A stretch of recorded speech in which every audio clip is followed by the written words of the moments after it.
Allez, je vous livre un petit secret de la méthode Voyout, puisque j'ai eu des demandes en message privé. Pensez à vous abonner à la chaîne. Méthode Voyout pour avoir minimum 15 sur 20 au baccalauréat avec 8 heures de révision. L'introduction, les amis, l'introduction, elle comporte 7 phrases dans la dissertation de philosophie. Et ça vaut aussi pour le CAPES et pour la grecque. 7 phrases, c'est pas la fin du monde. Chaque phrase est utile. Donc vous devez vous entraîner avant de passer l'épreuve. Première phrase, vous allez dire l'opinion commune. C'est-à-dire ce que tout le monde pense spontanément, majoritairement. Si vous faites un QCM dans la rue, si vous posez la question dans la rue, qu'est-ce que les gens répondent en majorité?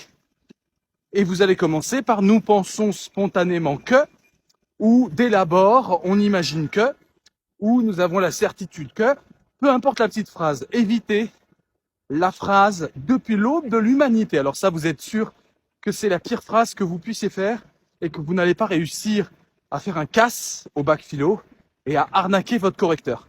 Donc pour arnaquer votre correcteur, vous commencez par l'opinion.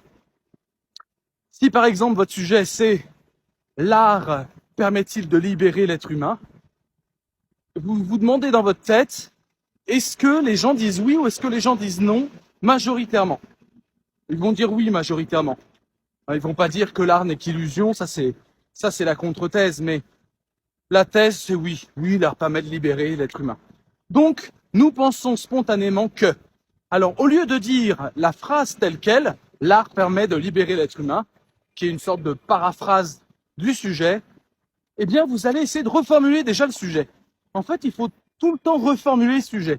Donc, au lieu de dire nous pensons spontanément que l'art permet de libérer l'être humain, vous allez dire nous pensons spontanément que la vocation de la démarche esthétique n'est pas simplement d'enjoliver le monde et de l'embellir, mais d'en révéler les secrets et de permettre aux êtres humains de donner du sens à ceux qui les environnent.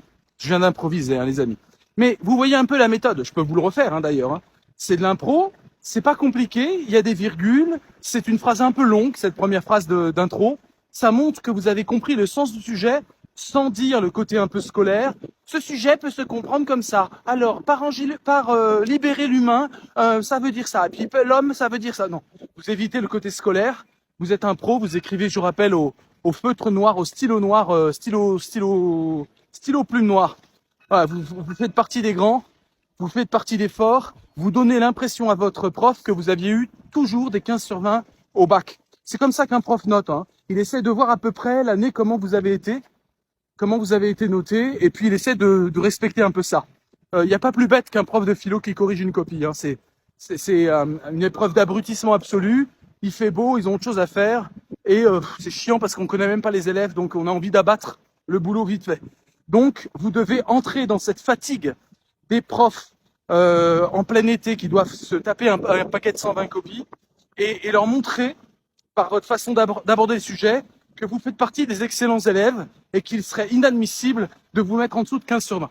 Voilà, on continue, je vous raconterai, si j'ai vos messages là, je vous raconterai la deuxième phrase de l'introduction. Mais déjà, entraînez-vous sur la première, dites des opinions communes à partir du sujet et reformulez le sujet dès la première phrase. À bientôt les amis, on s'abonne, on like et on commente. Méthode Voyout, hashtag sur YouTube. Ciao.